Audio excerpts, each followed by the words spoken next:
ఏలూరు జిల్లా జంగారెడ్డిగూడెం శ్రావణ మాస ఉత్సవాలలో భాగంగా శ్రావణ పౌర్ణమిని పురస్కరించుకుని 66వ చండీ హోమం లోక కళ్యాణం కొరకు భక్తి శ్రద్ధలతో శాస్త్రోక్తంగా అత్యంత వైభవోపేతంగా వేద పండితులు నిర్వహించారు.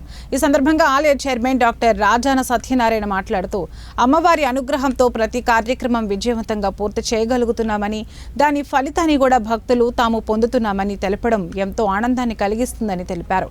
సోమవారం జరిగిన చండీ హోమ కార్యక్రమానికి పోతుల వెంకట కేశవ్ దత్, శ్రీరంగవల్లి దంపతులు, మందపాటి పార్థసారథి, కోమలి కోటేశ్వరి దంపతులు, గుడ్ల మణికంఠ, పోసిలక్ష్మి దంపతులు మరియు కోదటి అప్పారావు, లక్ష్మీ రామతులసి దంపతులు ఉభయదారులుగా వ్యవహరించారు.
శ్రావణ పౌర్ణమి సందర్భంగా 66వ చండీ హోమం పరమ వైభవంగా జరుగుతోంది.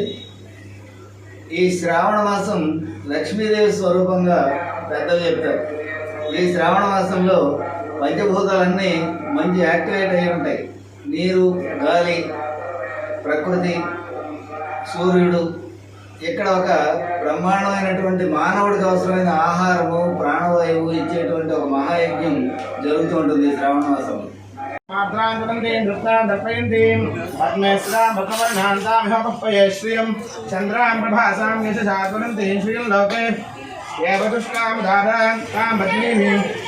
शरणमहं प्रपद्ये लक्ष्मीर्मे नश्यतां त्वां वृणे आदित्यवर्णे तपसोऽपि जातो वनस्पतिस्तव वृक्षोऽथ विवः तस्य फलानि तपसामृतं त्वमाजान्तराजास्तवाह्या लक्ष्मीः उपैतमां देवसखः